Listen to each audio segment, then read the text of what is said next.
Welcome back to Beyond the Prompt. It's amazing to think that we might be on the cusp of a scientific revolution, powered by AI. But as you mentioned before the break, there's still a lot of unanswered questions and potential challenges to consider. Absolutely. We can't just blindly embrace this technology without um, careful consideration of its implications. The AI scientist is a powerful tool. And like any tool, it can be used for good or for ill. That's a sobering thought. What are some of the key concerns that came up during the LLM reading group discussions? One of the biggest concerns revolves around bias. Okay. Any AI system is only as good as the data it's trained on. Right. And if that data reflects existing biases in the scientific community, the AI scientist could end up perpetuating those biases or even amplifying them. So it's like a garbage in, garbage out scenario. If we feed the AI scientists biased data, it's going to produce biased research. Precisely. And that's a huge problem. Bias in scientific research can lead to flawed conclusions, inaccurate predictions, and even harmful real-world consequences. Yeah. Imagine an AI scientist developing like a medical diagnosis tool that's biased against certain demographic groups. That could have devastating effects. It's a stark reminder that we need to be incredibly careful about how we design and train these AI systems. Mm-hmm. We need to ensure that they're not just replicating our own human flaws and biases. Exactly. We need to strive for fairness, transparency, and accountability in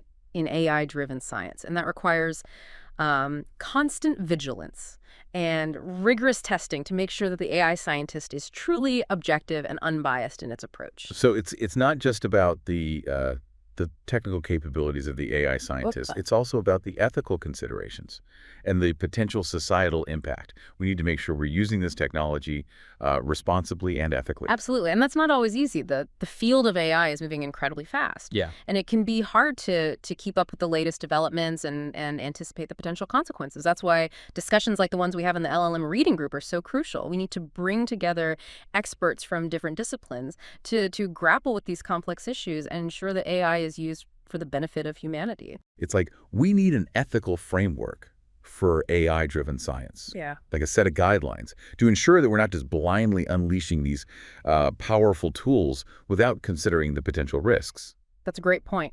We need to establish clear principles for responsible AI development and deployment. And those principles need to be grounded in human values, such as fairness, justice, and the common good. It's not just about the science, it's about the human element. Yeah. The values that guide our actions and shape our world. Precisely. We need to remember that AI is a tool, and like any tool, it can be used for good or for ill. It's up to us to ensure that it's used wisely and ethically. Well said. Yeah. But let's not get too lost in the ethical weeds here. Sure. I want to circle back to some of the specific examples of research papers generated by the AI scientists. We briefly touched on dual-scale diffusion and style fusion before the break, but there were a couple other papers that really sparked debate in the LLM reading group. Okay. Would you mind sharing some insights into those? Of course. One paper that generated a lot of discussion was titled Unlocking Grokking, a comparative study of weight initialization strategies in transformer models.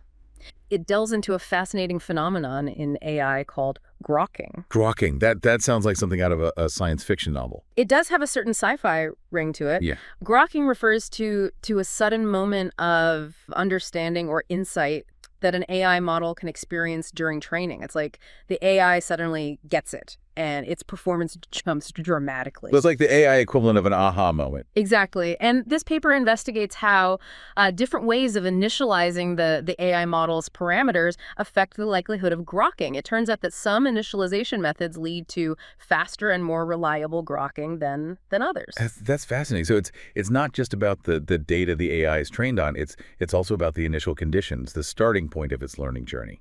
Precisely, and that has important implications for how we design and train AI models.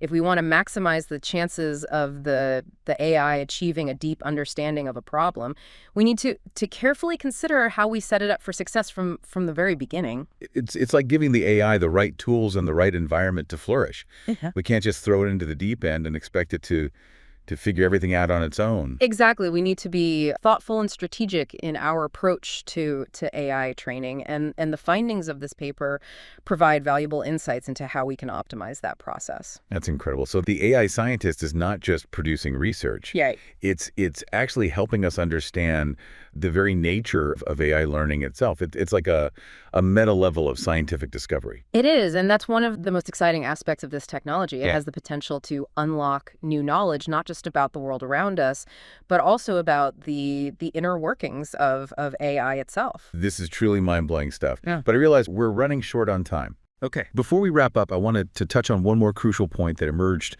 during the LLM reading group discussions. The importance of reproducibility in AI-driven science. That's a fundamental principle of scientific research. If a finding can't be reproduced, it casts doubt on its validity. Exactly. But reproducibility can be tricky with AI.